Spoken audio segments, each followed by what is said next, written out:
Namaste, and welcome to this Ask Me Anything volume 11.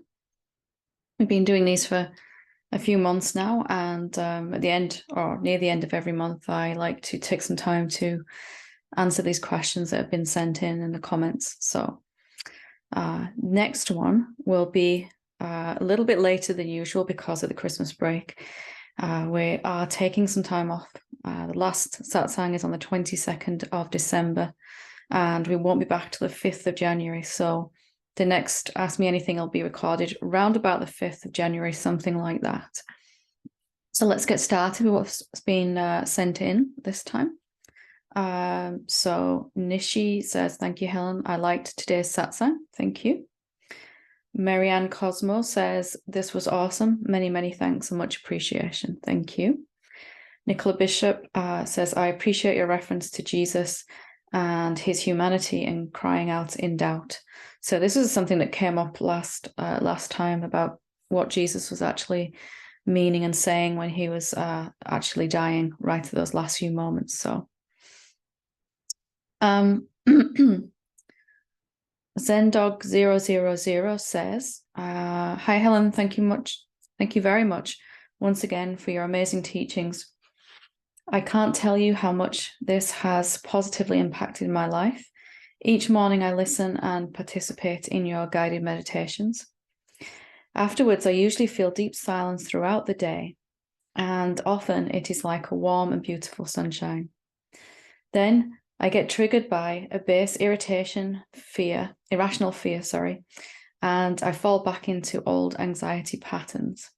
A tense body, and no matter what I do to extract myself, it is useless.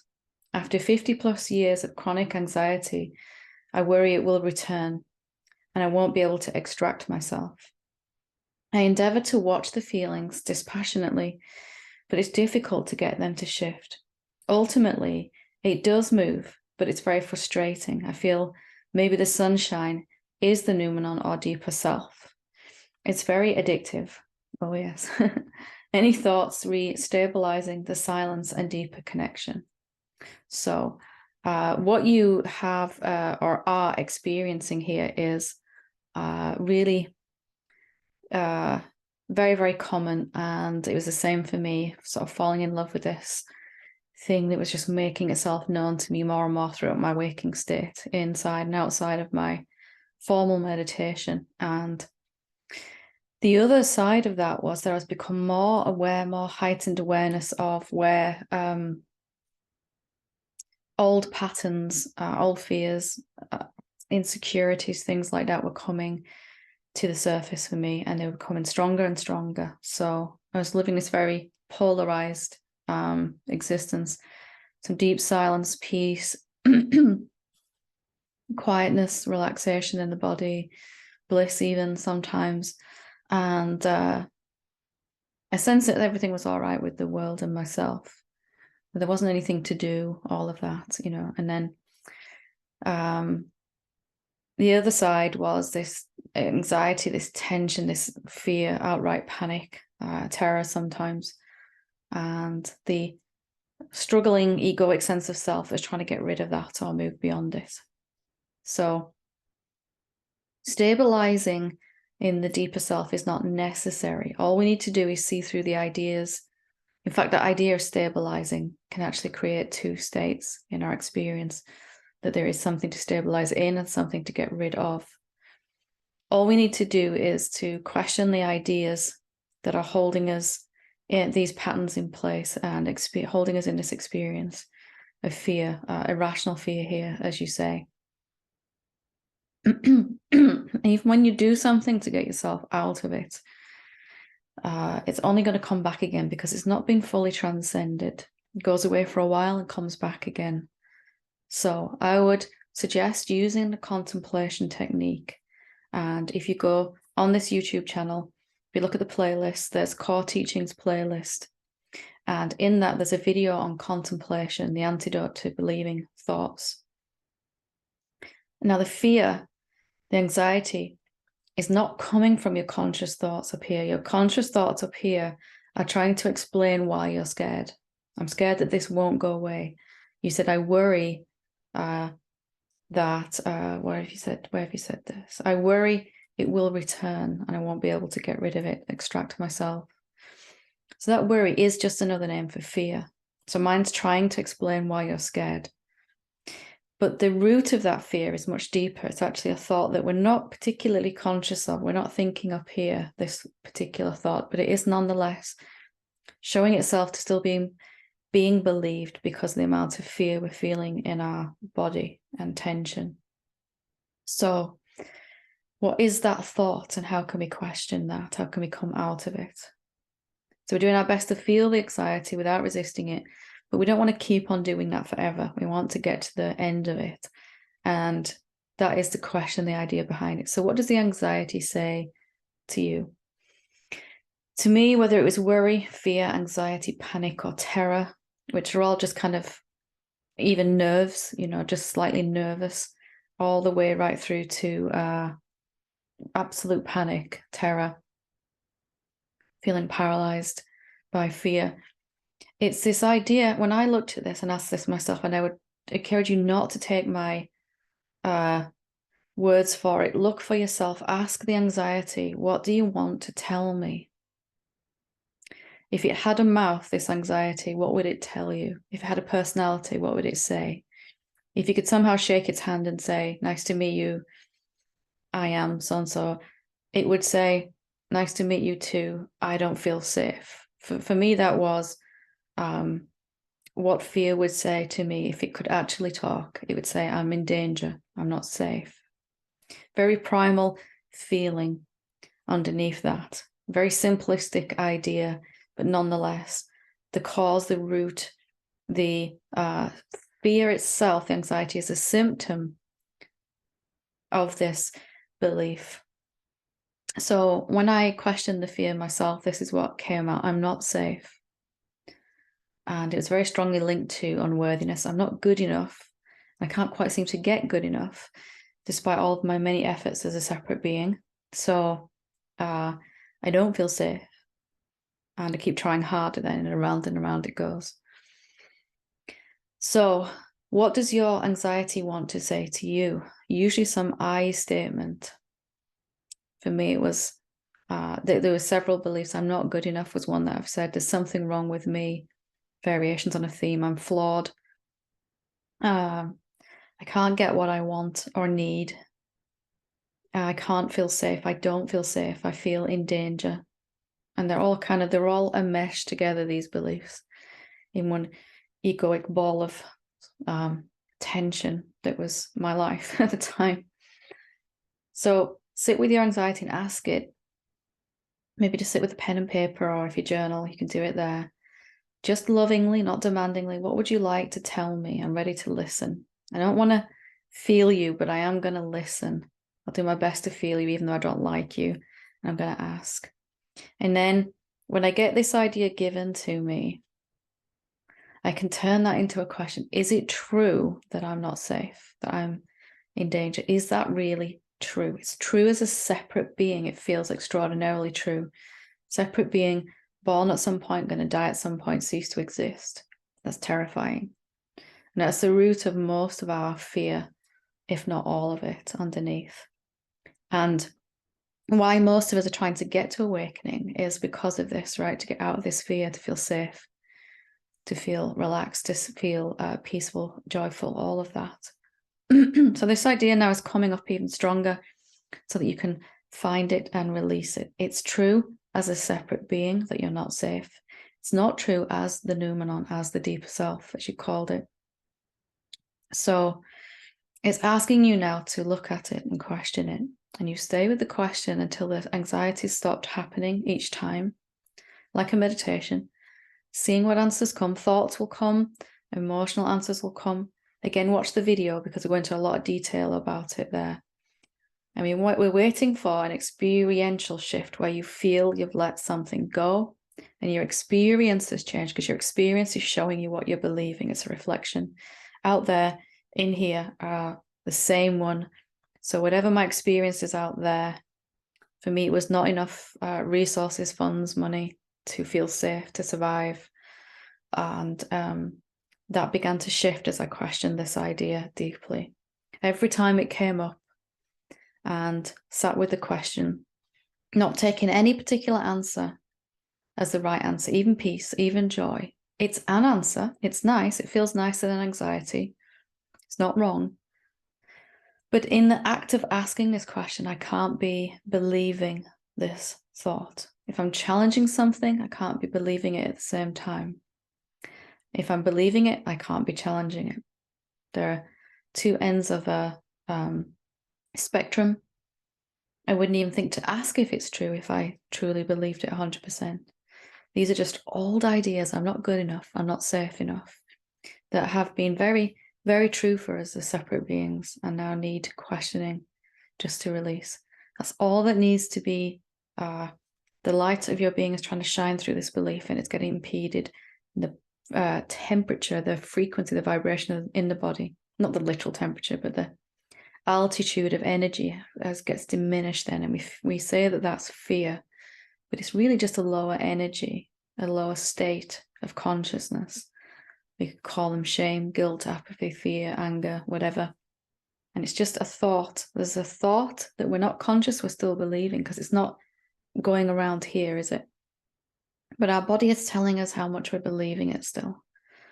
So just gently questioning, watch the contemplation video and see how you go with it. And if you need more help with that, let me know how you got on with it right back in. And, beginning of January, I'll take a look and we'll see. I would stay with the question each day, like a meditation, 10, 15 minutes until it's gone completely. Just because we felt fear our entire existence doesn't mean we have to live that way. It's not our natural state. Persis says, I feel Jesus voiced the last part of his separate self on the cross when saying, "Why has thou forsaken me?"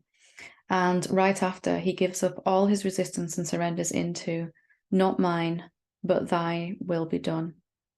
His separate will is given up by his own free will, the separate self beliefs it has. And as he gave up that last ghost, God was able to bring him home, because God refuses to use force of any kind. He was only fully liberated in the last moments of his life. But thanks for that. And I have heard that perspective before also. What you said here, God refuses to use force of any kind. I think as well, I'd agree with that, but also say God is unable to. God is just the essence. And we each have to choose the formlessness, the God self, God, whatever we want to call it, Noumenon, divinity, is unable to use any force. And therefore, only when self-will as a separate being has been let go of enough, that's when the effortless self kind of can come to the forefront. And it's never done. It wouldn't be God, would it, if it forced its way into our lives? It would be ego, which of course on the ultimate level are one and the same, but they express themselves. One's efforting, struggling, striving. The other is effortless, free, completely peaceful already. So yeah, there is definitely beliefs and resistance going on there for him, obviously, and we'll never really fully know, but this resonates with me also completely, what you've said. Okay. Luminous says, "Hi Helen, thank you for answering my last letter. You're very welcome. From what I see now, it's really like I'm dancing around this trauma of the original sin, as if there is a deep belief somewhere deep down that I'll be thrown out of paradise for being a sexual human being. Can't exactly tell where it comes from, but I know it's been there for all of my life. So would you suggest just to work with that belief until it dissolves in the formless truth? For example, is it really true that my sexual energy is not lovable? Or is it really true that sexuality is a sin? I can feel this is so big for me, and it really holds me hostage since it came up many years ago. as if the awakening sank deeper into the belly, into the pelvis, and there it was. This collective trauma, this feeling of unworthiness, this belief that there is something evil, sinful, or whatever about being a man, a human being, a sexual being. I hope it's okay to bring this up. There's so much fear coming up around this, and although a big part of me knows better, it still manages to cloud my heart. I'm tired of hiding. Thank you for giving me space to share about this, and thank you so much for being here. Well, let me just start by saying how brave it is of you to share this. Totally okay for you to bring this here, absolutely. And really resonates with my own heart because, well, my heart is your heart, but you know what I mean. My own journey was very, very similar. Always had a huge amount of sexual energy, and always until awakening really sank deeper, like you're talking about here, always been in resistance to that. Always felt strange, unusual, something like that. And there are more references than I would like in some of the classical scriptures to it being something that is a sinful thing. And in many religions too, it's frowned upon. Even in non-duality, it's often not really spoken about. Sex and sexuality, sex energy.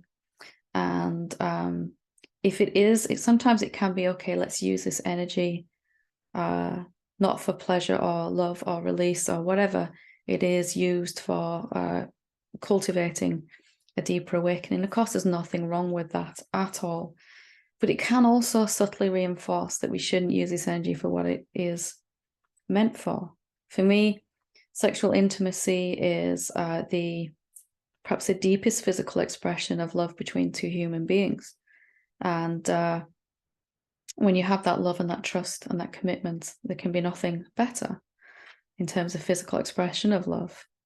That's not to detract from a really heartfelt, sincere hug or anything like that. But you get what I'm saying, right? It doesn't have to be something sinful or dirty. And yet we have this deep instilled belief inside us that this was the original fall from grace, that when we partook of this, then we became somehow less than the divine. One of those crazy ideas that really doesn't make any sense and yet really runs the whole human consciousness. It's really quite bizarre how it's got so much hold over us. It's a natural human desire, isn't it, to procreate as well. It's the desire for intimacy is totally natural. None of us would be on this pathway, even listening to this, without the desire for intimacy with God, with the Supreme Being, with the Noumenon, whatever we want to call our real nature. And the sexuality is one of the ways that it can express itself. And with another human being, intimacy with another human being is really intimacy with the divine anyway. How can it be wrong or bad? And I'm taking some time with this because I remember really struggling with this myself for a very long time. It taught me about desire, that you cannot suppress it, not for very long effectively. It taught me about what I really, really want from that desire. Is it actually sexual intimacy, energy? Or is it something else? Is it just plain old life force energy? And when we feel it in the root chakra, we call it sex energy. When we feel it in the sacral chakra, we call it desire for intimacy. When we feel it in the solar plexus, we call it desire for getting what I want in life, manifesting my will, the divine will. And I feel it in my heart chakra. I feel it as a desire for love, to give and receive unconditional love, and even further into non-dual love. In my throat chakra, it's really just desire for intimate self-expression. In the third eye, it's desire for clear insight, intuition, understanding. And of course, these are all very simplified just for time. And desire for union with the divine, to realize deeply my own innate self, infinite self in the crown chakra. So it helped me to kind of just say, well, it could be love tomorrow, it's sex energy today, it could be manifestational drive the day after that. It's just energy depending on where it's hanging out in the chakra system. And if I had an excess of love, if my heart was outpouring with love, and I just couldn't stop sobbing because everything was so beautiful, I wouldn't be feeling unworthy or resisting that then, would I? But because it's in the root chakra, it's suddenly sexual energy, and that word is very triggering for most of us. There's a lot of vibrational attachment to it. So I hope that helps. You can sit with a question like that.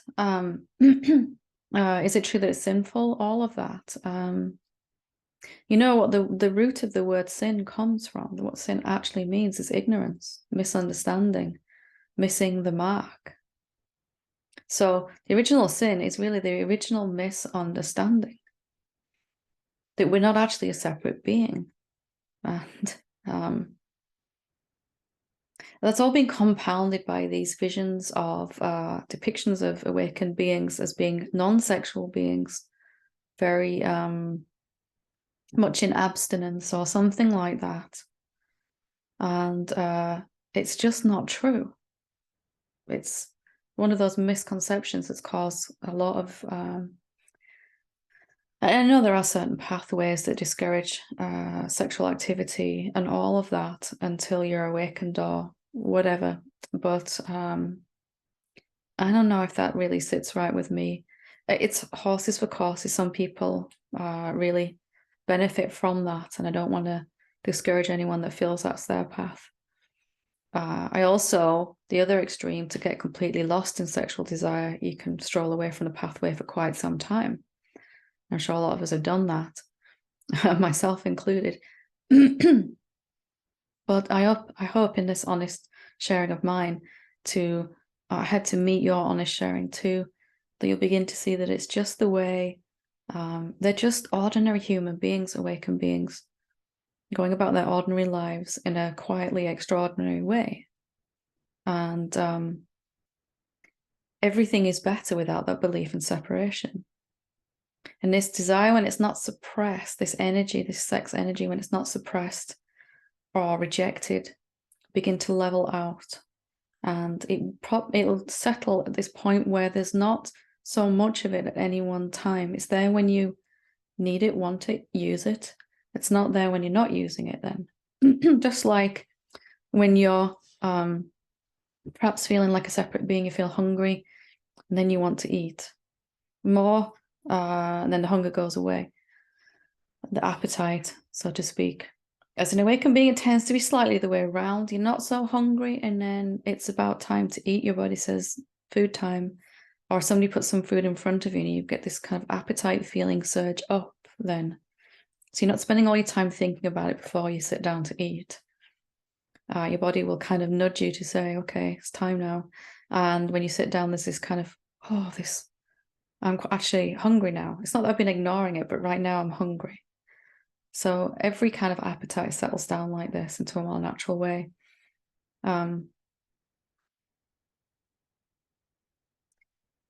So I don't know if that gives you something there to work with. It's been very much what your words have reflected my own, obviously not being a man, not in this lifetime anyway, being having a female body, getting used to that, rejecting myself around this for so very long, finally coming to terms with it's perhaps the most natural desire of all, except for the desire to keep existing, which also falls away when you realize you can't stop existing. So looking at that desire, what is it you really want? Sex energy, what is it calling for? Is it just another asking for intimacy with your real self? And sometimes that will express itself through deep, deep meditation with your real self, just sitting, deep peace. Sometimes that'll be writing a love song that's just come, or a poem. Sometimes it'll be painting a picture. Sometimes it will be deep contemplation. Sometimes sexual union with another being. Everything in between. Admiring a sunset, that's intimacy with the divine, because it is the divine. So it's just another way that we can express that love. And there's nothing better than that in this human experience, when two beings are free of beliefs, open, loving, trusting each other, growing together. It's pretty awesome. So well done for bringing this up. And it's only our ideas about sex and sexuality and sex energy, isn't it, here? Not the actual thing itself. So the actual thing itself is not an issue. It's what we think about it, that it's shameful, all of that. So that would be what I'd look at if you want to sit with a question. For me, this eventually just became another aspect of being me. Like, is it really true it's not safe to be me? Whatever that is in any moment. There's a whole lot of ways I was rejecting myself, and you probably find out about your own life too. And going through it that way really helped me to, what other ways am I not really being whatever I am in this moment, or pushing it away? So, hope that helps. And again, very brave. Shalaja says, thank you, dear Helen, for addressing my question about Jesus. Your words brought healing, tears to my eyes. We're all human and it's all okay. Absolutely. Absolutely. And it's beautiful that you brought it forward. One Love Henry once says, hi, Helen. Thanks again for taking questions. It must be utterly amazing to not know where the answers to these questions originate, but that the all in its infinite wisdom can speak through that mind body that is you and speak to itself, which is the mind body that is as yet asleep. Yeah, see, it is amazing. But I have to kind of argue with you a little bit there. Speak to this mind body that is as yet asleep, and I'm assuming you're referring to the body that sent the question in, not the one that's speaking at the moment. That is as yet asleep. Yeah, I have to argue with that a little bit, or a lot. What if that's not true? What if it just thinks it's asleep? There's a huge, huge universe of difference there. Actually being asleep, or just thinking you are, and therefore experiencing it. I really urge you to look at that in deep contemplation. Am I actually still lost in illusion? Or could I just think I am? Easier exit door than... Anyway. My question is related to hypnosis. I was unsuccessfully hypnotized on one occasion and found that the reason I couldn't go under was that I had a huge wall of sadness. I was almost, excuse me, almost fully alert and yet weeping uncontrollably.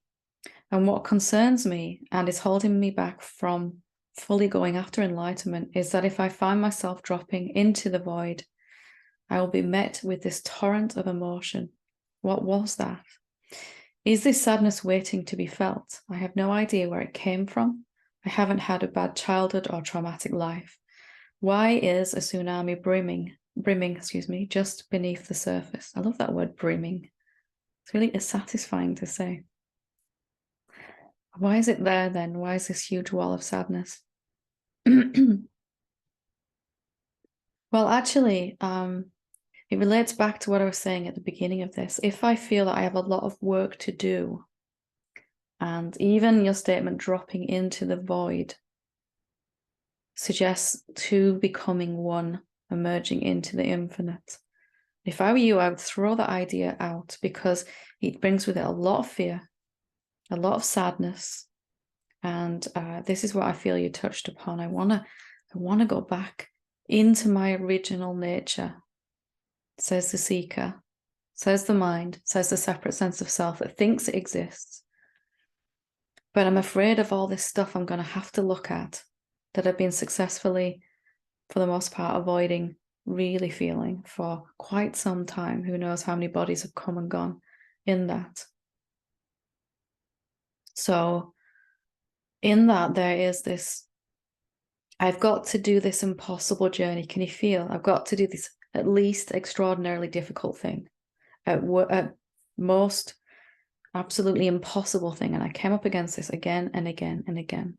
So this sadness comes up because it feels impossible to have what you really want, which is to be free right now, to be enlightened, awakened, whatever phrase we're using for that. So in that void, as you've called it, is there anyone to drop into it? Yes, I know that seems to be our experience. My mind's going crazy and I'm sitting, and eventually at some point, my mind begins to go quiet. And finally, I feel this peace coming, and it feels like two different things, doesn't it? Really, really, really. And then my meditation ends, and I'm right back to my crazy insanity tsunami brimming under the surface.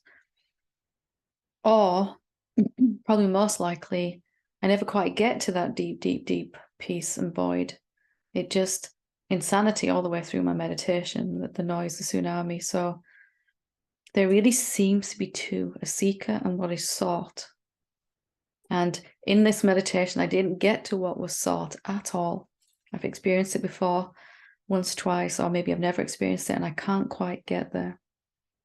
And that trying, that idea has brought so much sadness, like real pain on our soul of trying so hard, so long to get back home and failing. Because I can't look at this tsunami, it's too big, too big. There's just too much there. And the moment I get a taste of it, it's terrifying. How do I get around that then? Well, I eventually figured out, because I got stuck at the same place that you're talking about for quite a few years, and it was horrible. Eventually figured out I am that void. I'm not sinking into it. I'm not trying to go home. I am home, not I am living inside my home as a separate being. I am the house itself, the home. I am the home. So when I say I am home, I mean that in the most literal sense. I am, what I am is the home. And I can't arrive back or merge back into or find my way back or sink deeper into or embody more, or all of those subtle ways that we hold ourselves in separation of it towards the end of our journey.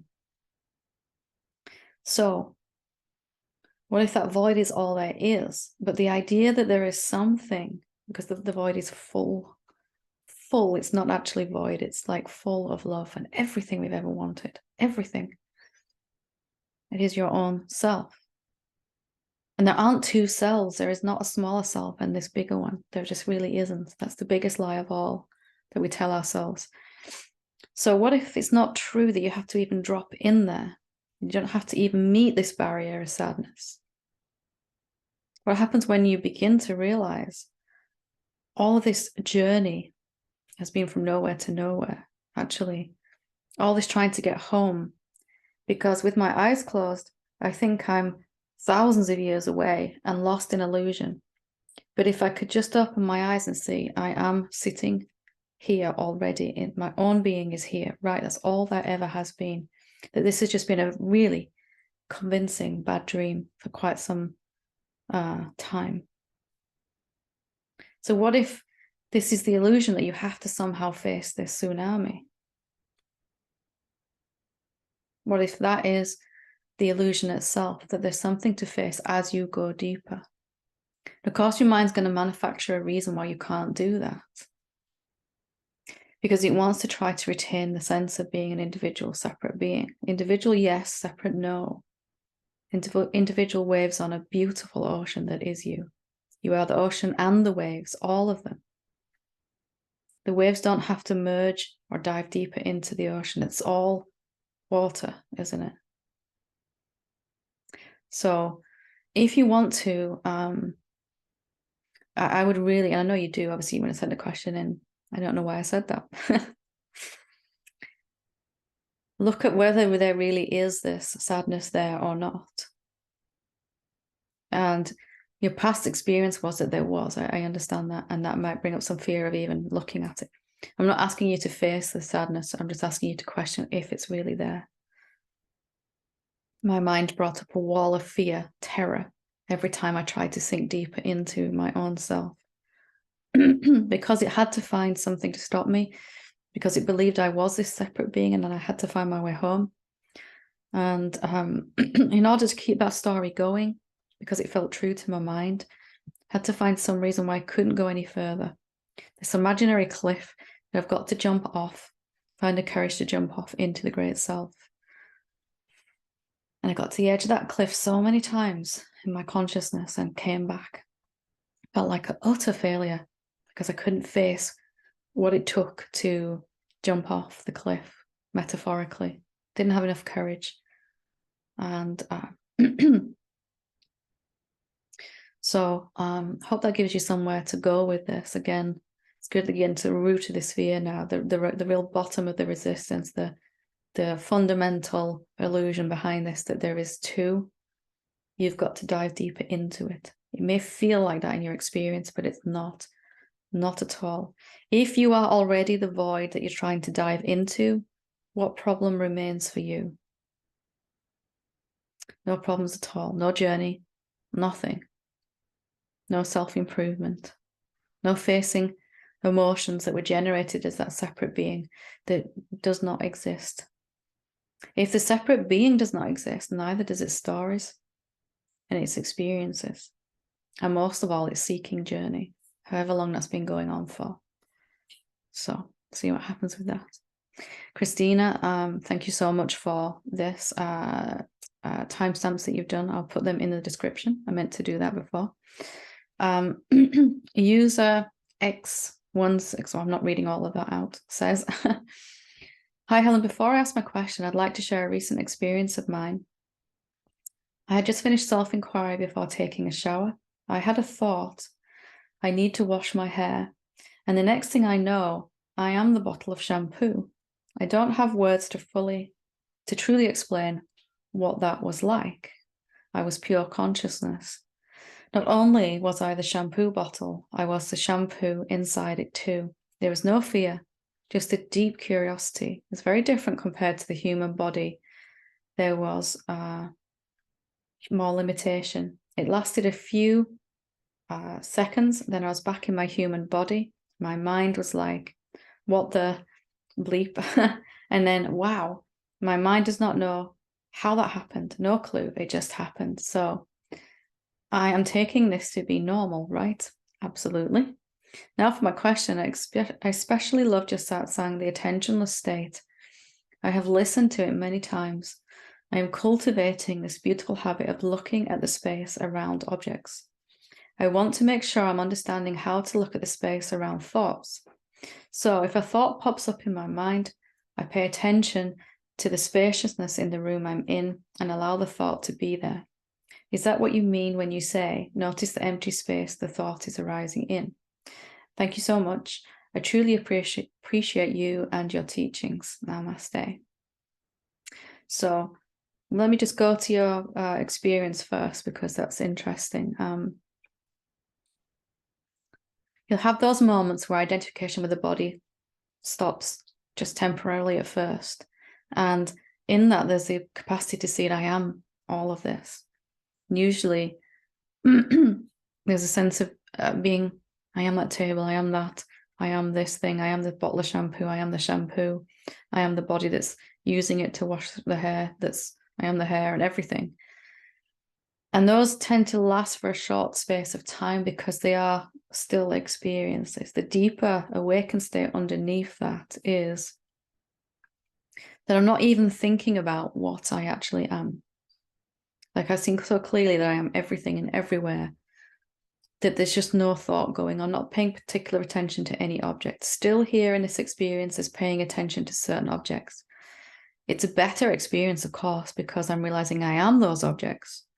This one, this one, this one, this one, but still nonetheless dividing reality into objects. So if there aren't really any objects at all, there's just this one homogeneous reality appearing as all of these things, but not actually. Therefore, there's nothing to think about. There's no thing to think about. I can only think about things and either identify with them or disidentify with them, including the body. if I think there are things. So this will keep happening. It may open up more and more as you just gently relax into it. But it will leave you with a deeper state, condition underneath that becomes more. I don't like those words. That's why I'm pulling a face, because they suggest something not permanent, which the awakened state is.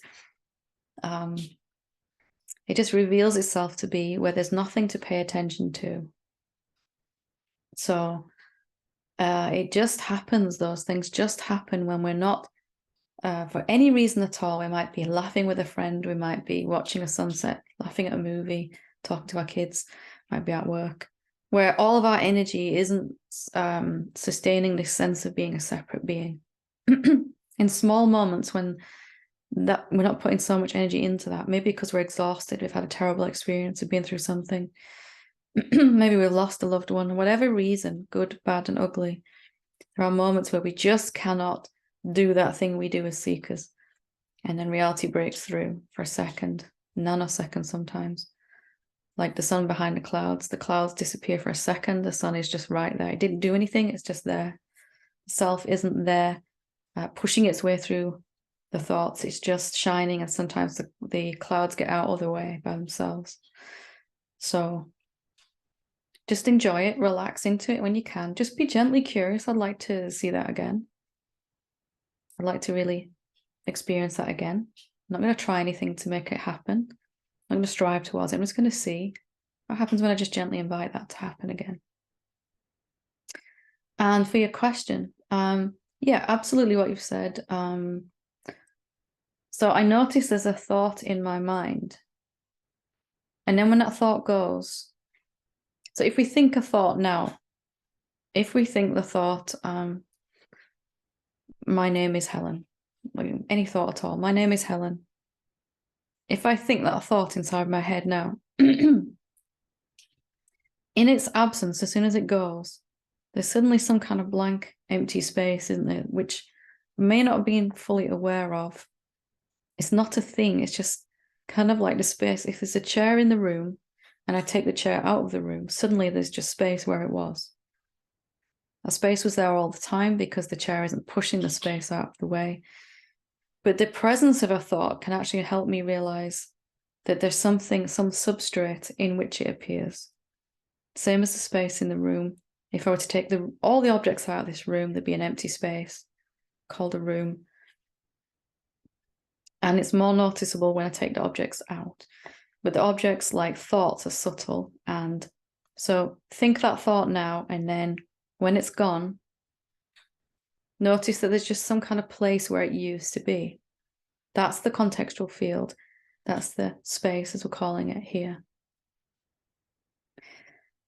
So wherever that thought would be when it's not there, that's where your attention is. And it's not a thing, is it? So that's why it's the attentionless state. Where that thought was and it's gone, is it just a space inside my head, or is it something much bigger? Where does space end if it doesn't have any edges? It feels like the thought was in my head and now it's gone. But is it actually just that? So you can actually do this on purpose. You can think a thought on purpose. And then when it's gone, in the absence, like if a really loud siren, emergency siren, ambulance or something, fire engine, police goes past you, really loud.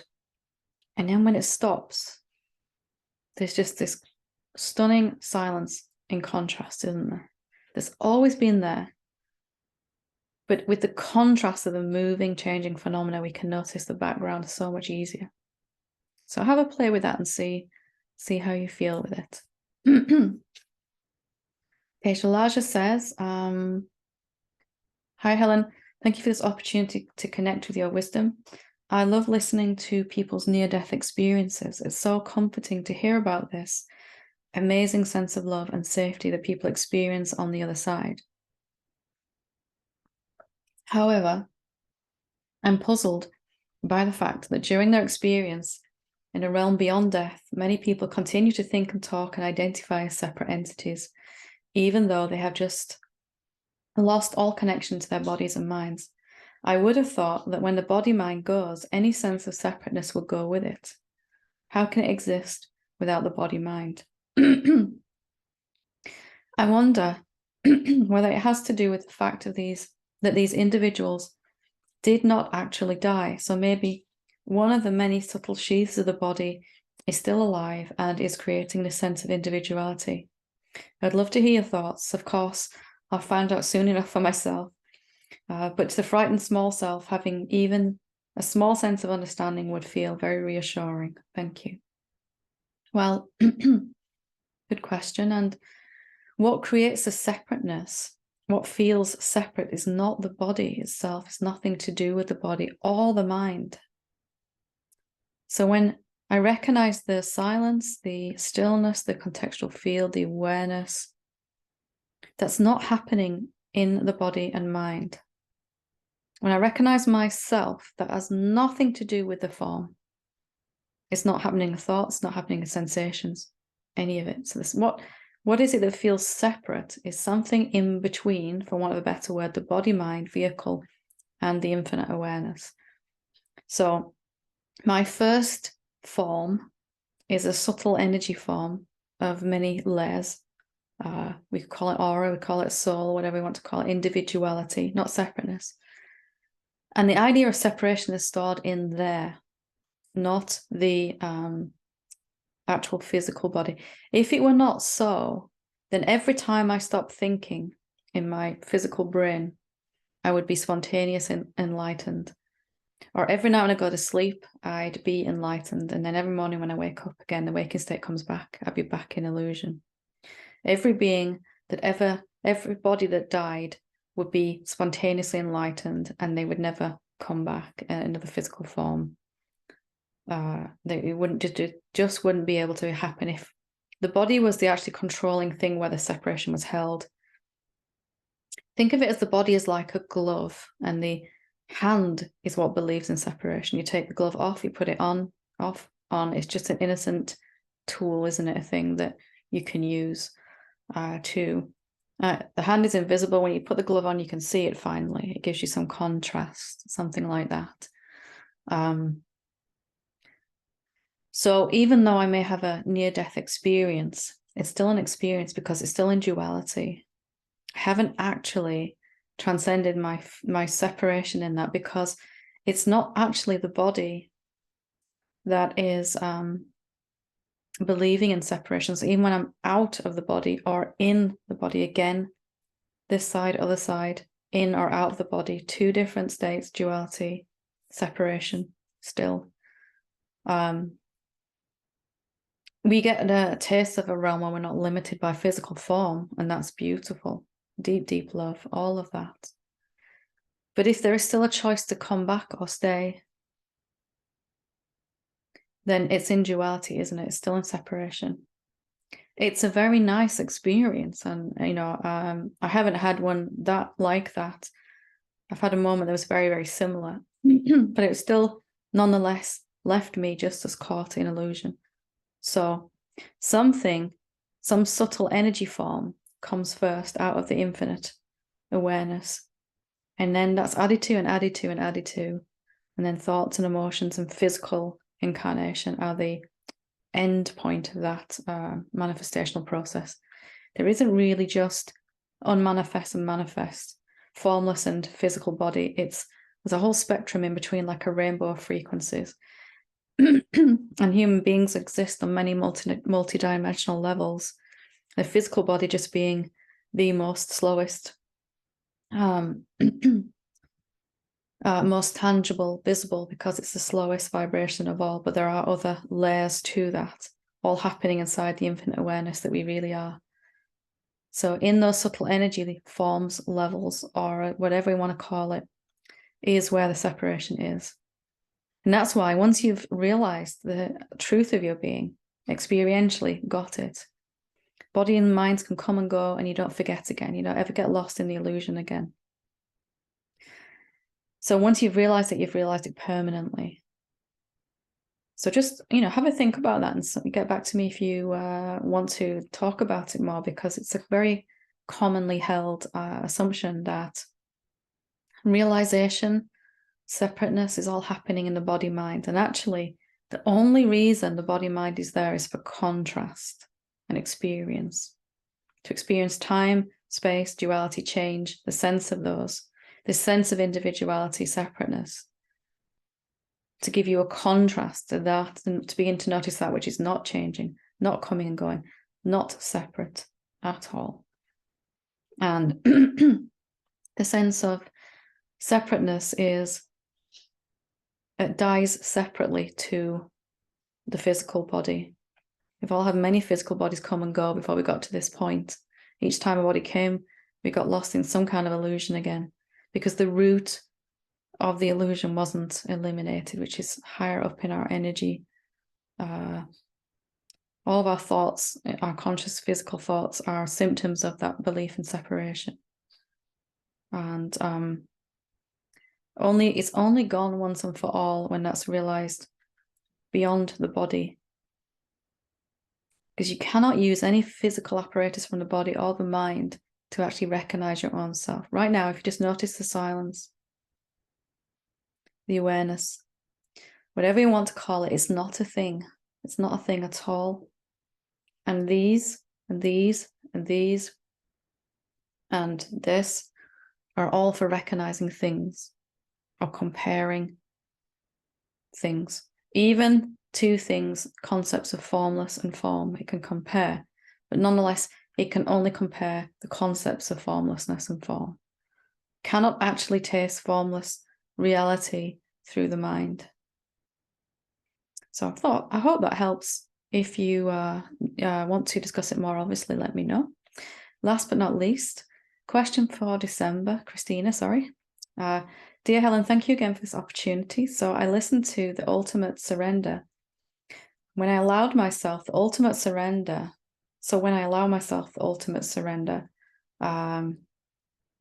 it's a satsang that I did a little while ago.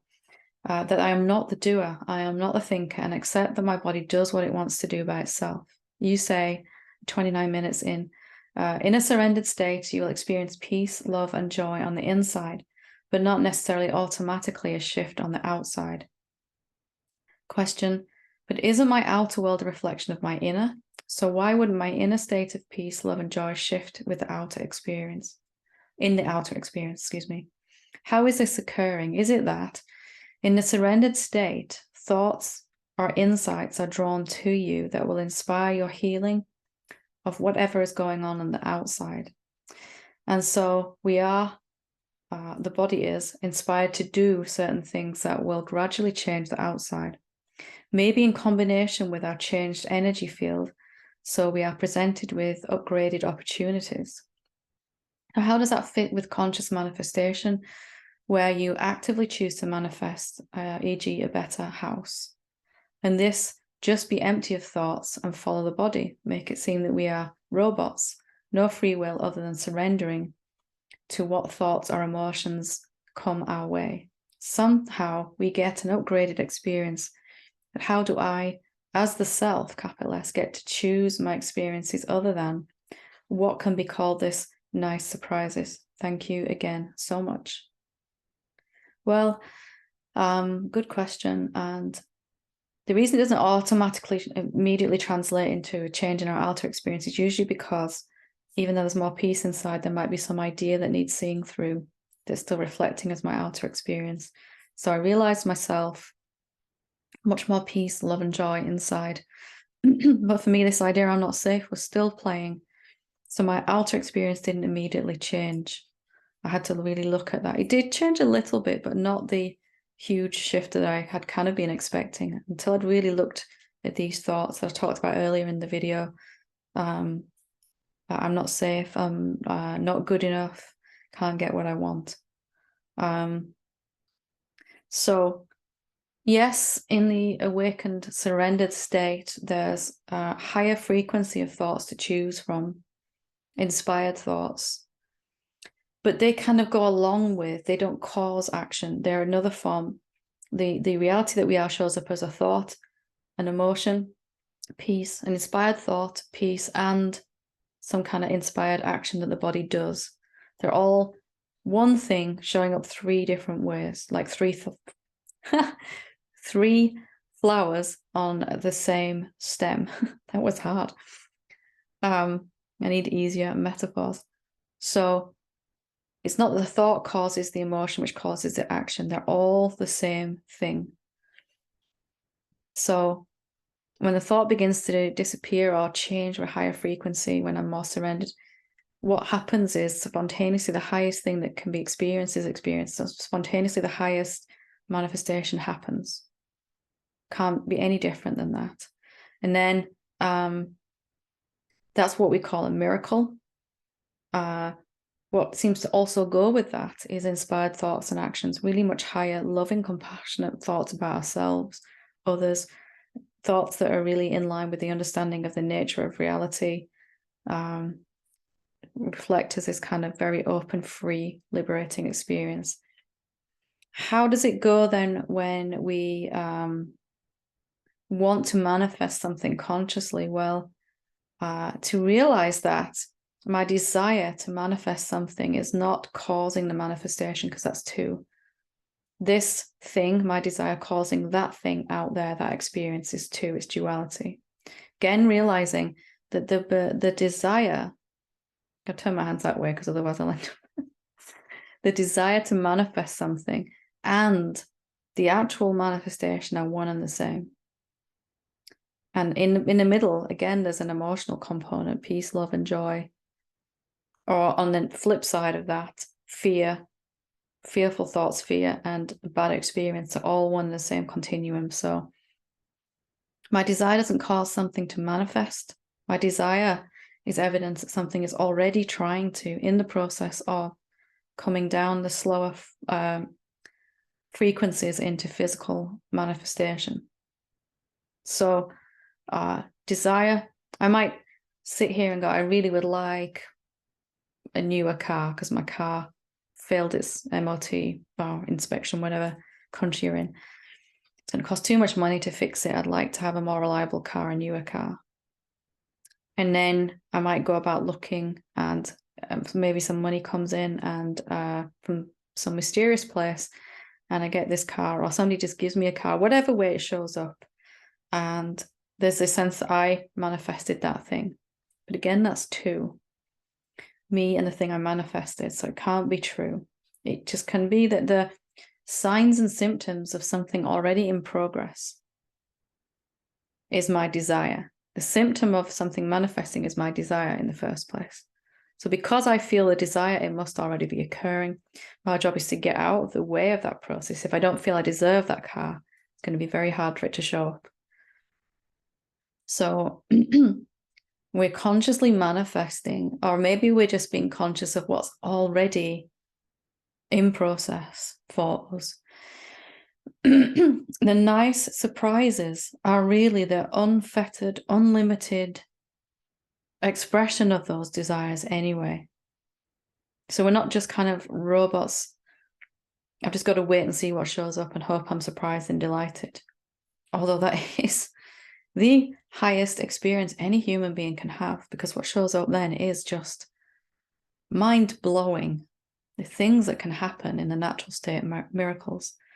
I'm not talking about walking on water miracles, although, you know, if I ever achieve that, I'll let you know. Tiny miracles every day that make so much difference, and they get bigger and bigger and bigger, and these tiny little things happening all the time that are just unexplainable to our mind. So no free will, robot, if you think you're a separate being, but if you that's watching these experiences just show up, bing, bing, bing, bing, bing, you, the cosmos, you've got all the will you want. This is your will. This is your painting. This is your artwork. This is your real-time 3-dimensional sculpture. And you're constantly tweaking it out of love, like, oh, we could do this, we could do that, we could, oh, and even more inspired, could do this, you know?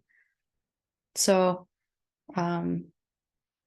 we get an upgraded experience, and we seem to participate in it more consciously. And we're more aware of the process. All ways of saying the same thing there. 3 ways of saying the same thing. So hope that helps But if, of course, you need more from that, just let me know. Absolutely. Thank you all for sending in all of this. If you would like to, it's been, as always, a lot of fun to seem to be stumbling over my words a lot today, and it's fine. If you'd like to send in a question or discuss something we've raised here, feel free to leave a comment under this video, and then probably early January after Christmas break, I'll come to address these and go through them. So if I don't see you before, I hope that you feel peace, and I hope that you feel love, especially over Christmas period. I know it can be extraordinarily challenging for a lot of beings. It's not always the happy time that we think it is. And if that's the case for you, then know that you're never alone, ever.